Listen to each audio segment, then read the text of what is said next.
Les cuento que pensé compartir con ustedes en relación al tema de la formación docente, de algunas cuestiones de la formación docente, vinculado obviamente a la práctica reflexiva. Entonces, lo primero que quiero compartir con ustedes es de dónde partimos, digamos, cuáles son algunas de las preocupaciones que tenemos en relación a la dificultad para que la práctica reflexiva se instale como una práctica sistemática en la formación docente.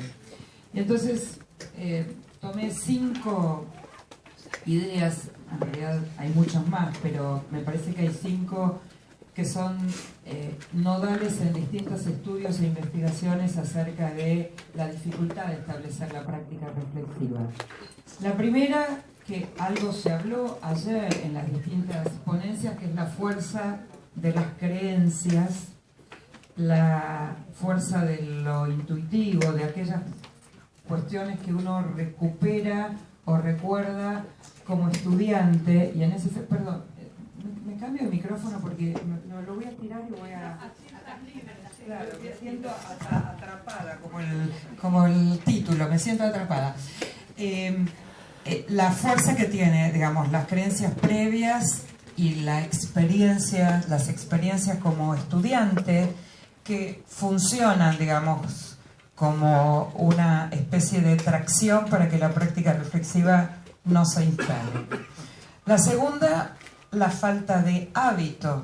Justamente cuando nosotros escuchamos algunos relatos de experiencia de práctica reflexiva, en realidad son esporádicos y espasmódicos, ¿está bien?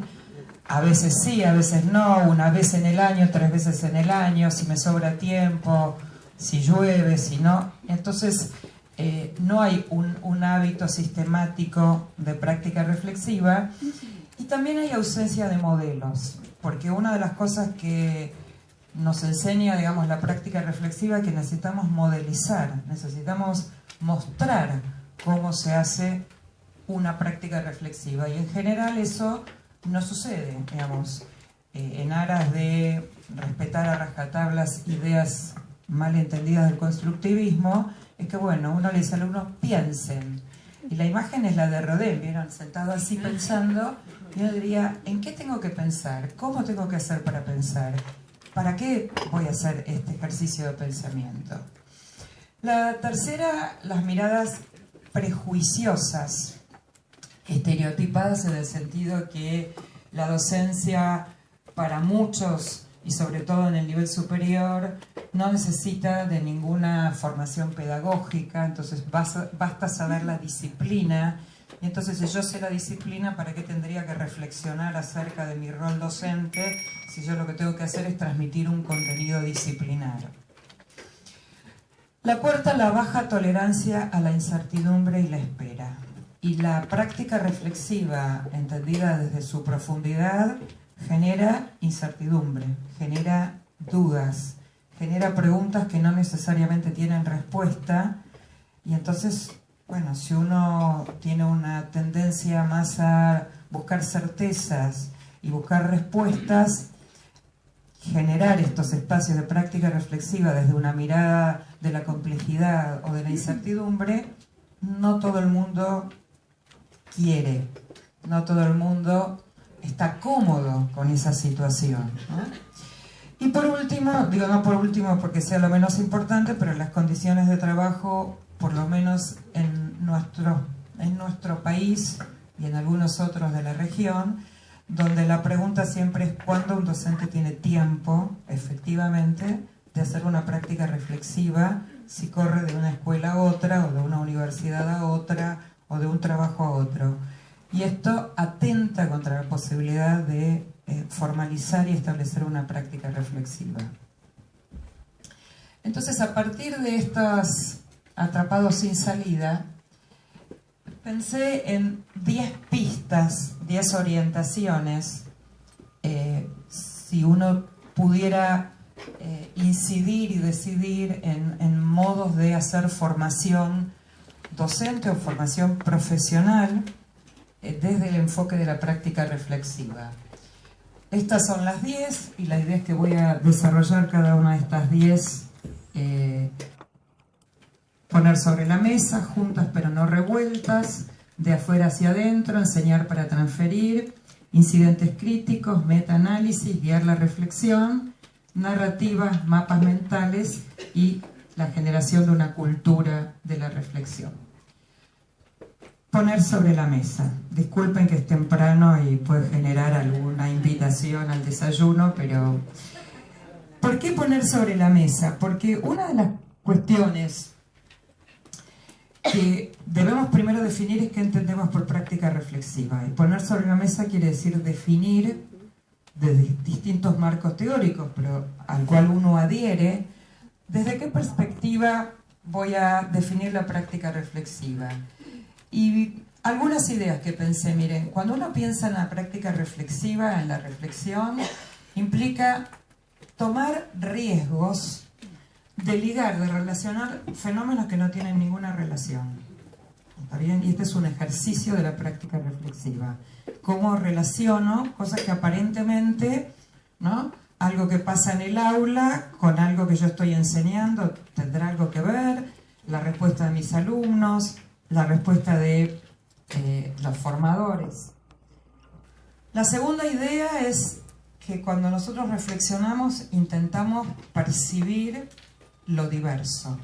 Y el ejercicio de la práctica reflexiva nos invita a percibir las distinciones, no solamente lo que es común, lo que es idéntico, sino justamente lo diverso.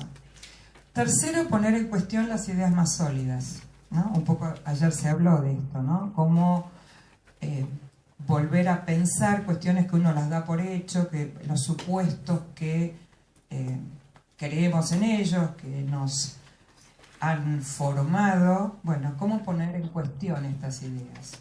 Ser audaz para emitir hipótesis difíciles, innovadoras, poner en duda las certezas, esto que uno cree que está bien, que está hacerlo de esta manera, pensarlo de esta manera. Y entonces, si uno define, en este caso yo estoy definiendo cómo pienso que es la práctica reflexiva, pero obviamente podría tomar muchos otros marcos teóricos, y ayer en el recorrido durante el día vimos muchos otros marcos teóricos. ¿Con qué intencionalidad? ¿Por qué la idea de poner sobre la mesa?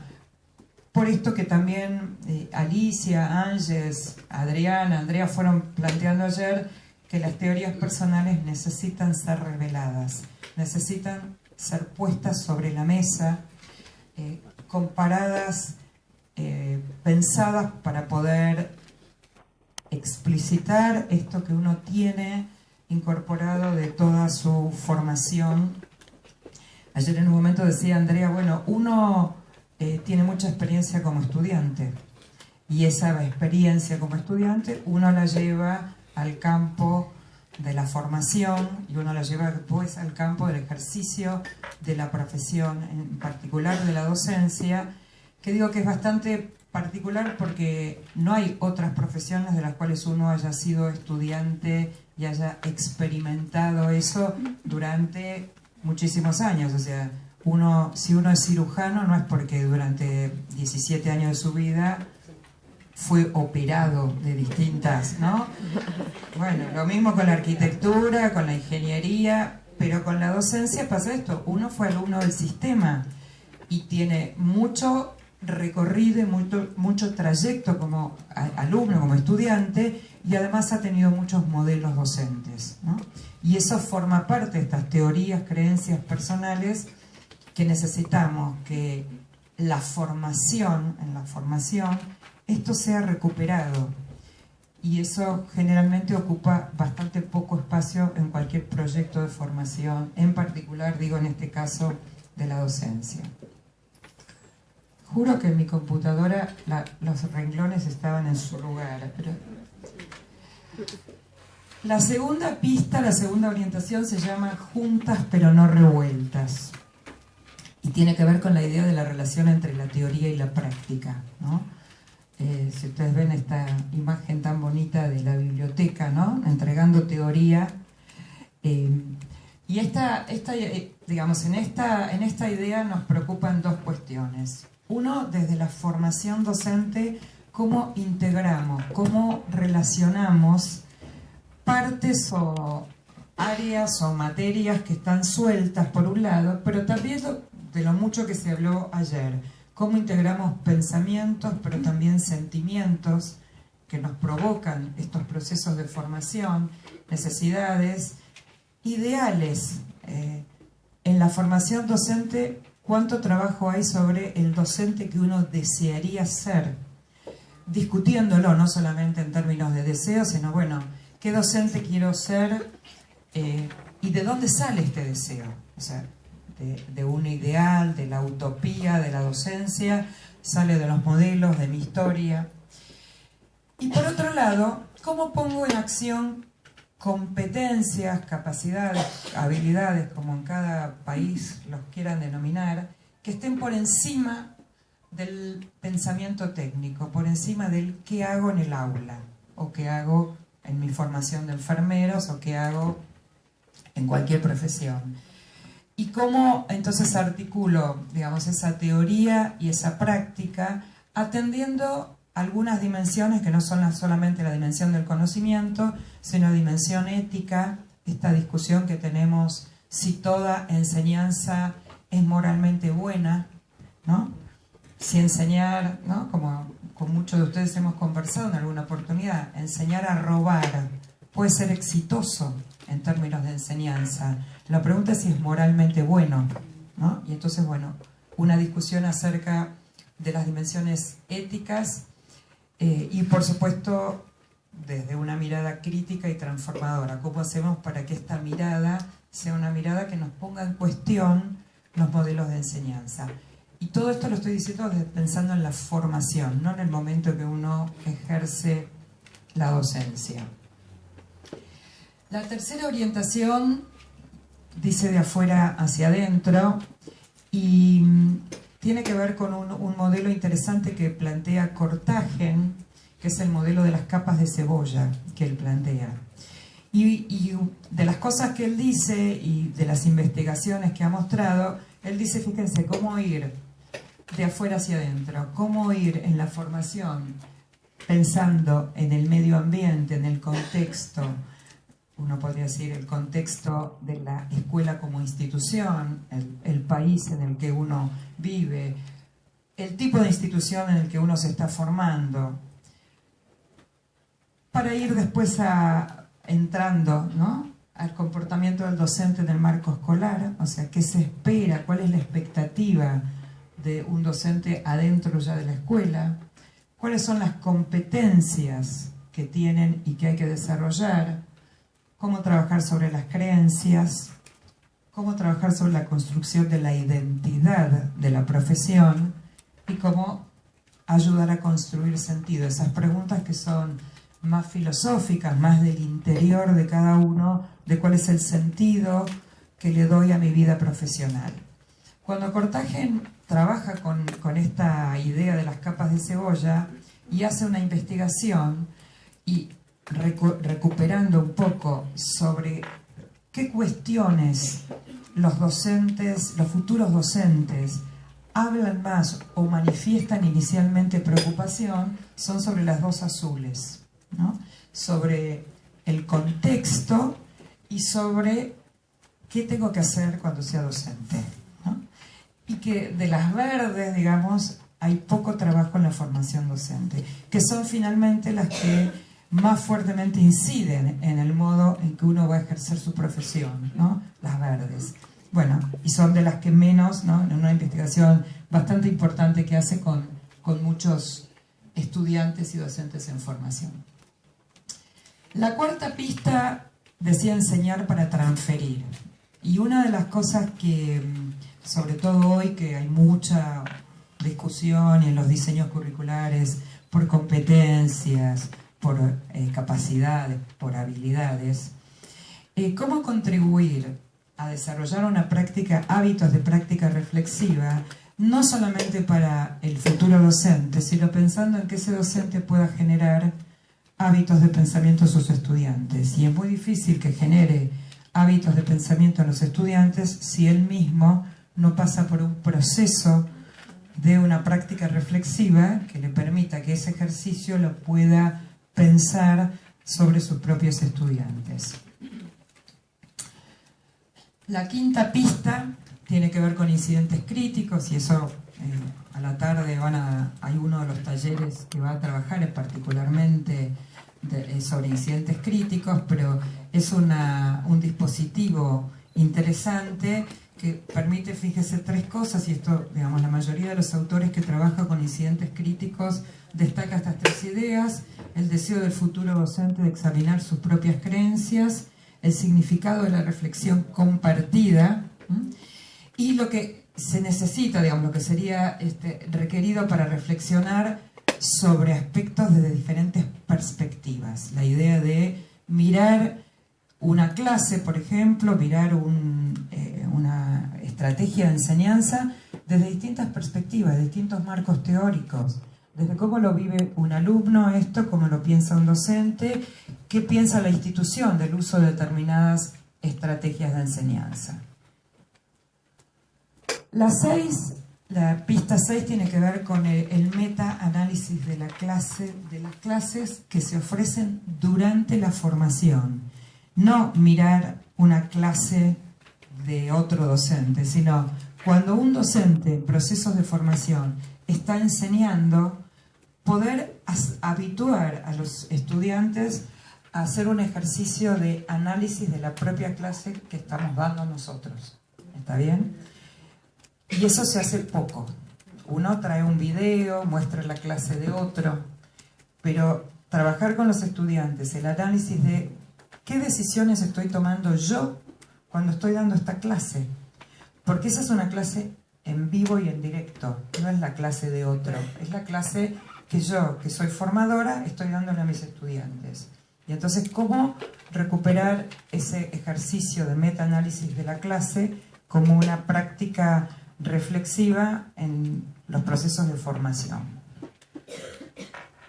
Sí, ya, hoy me quedan 3, voy por las 7. Guiar la reflexión, y este es un tema de mucha discusión, pero la pregunta es si la práctica reflexiva sistemática se instala simplemente porque uno le dice a la gente, pensá, hacelo. Entonces pensamos que hay muchas maneras de guiar que no significan decirle exactamente lo que hay que hacer, pero acá tienen un ejemplo. Por ejemplo, proponerle a alguien describir qué hago cuando enseño, dar cuenta del sentido, confrontar con otras perspectivas y reconstruir cómo podría ser diferente. Este es un modo de guiar que no es una receta que dice exactamente lo que hay que hacer, sino que abre 4 ideas potentes para poder guiar la reflexión sin convertir esto en una receta que diga ponga 200 de harina, 100 de agua y 12 huevos si fuera Doña Petrona de Gandulfo y 14 millones de kilos de manteca. Muy bien. La pista 8 es sobre las narrativas. También a la tarde hay talleres que van a trabajar sobre el tema de las narrativas. Y las narrativas nos importan por varias cuestiones. Primero, porque la narrativa nos mete en una pregunta que si uno pretende formar siendo espectadores o partícipes de la construcción del conocimiento. Y si uno piensa que ser partícipe y constructor del conocimiento nos ubica en una elección de dispositivos de formación totalmente diferentes a si yo voy a transmitir, dar clase de conceptos teóricos exclusivamente. La segunda idea potente es lo que implica compartir relatos con otras personas. Ustedes de alguna manera vivenciaron ayer en los espacios de intercambio y lo van a volver a hacer hoy, lo que implica el compartir relatos para obtener nuevas perspectivas, para dar cuenta de cómo esto impacta en nuestros sentimientos, en nuestras emociones, en nuestros pensamientos. Y el tercero, porque pensamos que contar historias también tiene que ver con la pregunta en quién me estoy convirtiendo yo como persona, como profesional, ¿no? Y entonces las narrativas tienen un potencial que además ahora, ayudada por las nuevas tecnologías, hoy se habla de recopilación y conexión de narrativas dispersas y cómo articular narrativas dispersas, ya sea de la misma persona o distintas personas, y cómo articularlas para que efectivamente potenciemos el trabajo con las narrativas. La número 9 es muy chiquitita, pero les traje un ejemplo porque me parece que simbólicamente es chiquitito, digo, hablar de un recurso como un mapa mental, pero fíjense la potencia. Este es un mapa de un estudiante de profesorado que en su portafolio final usa el recurso del mapa mental para explicar el recorrido que él hizo durante su cursada.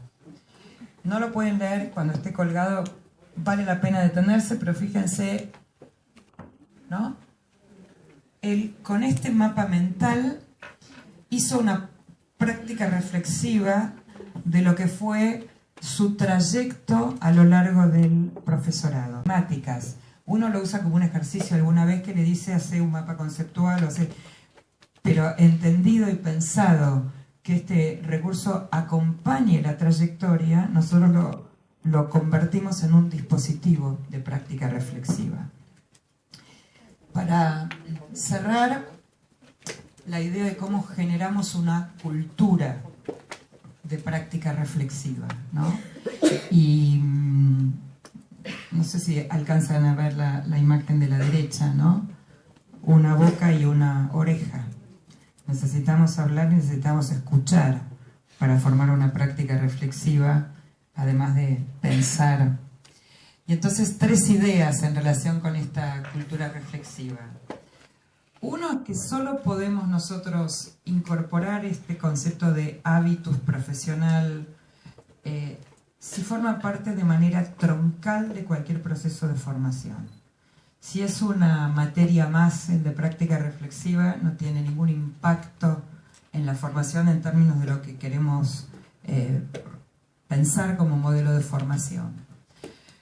Una formación en la cual la pregunta y la duda sean el eje, digamos, de los modos de reflexión. La pregunta y la duda, no solo respuestas y certezas, ¿no? ¿Cómo instalamos la pregunta y la duda?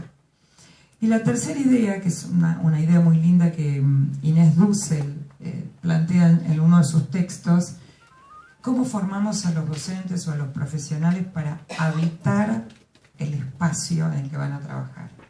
Y habitar en el sentido más amplio de la palabra, que no es estar adentro de un curso, ¿no?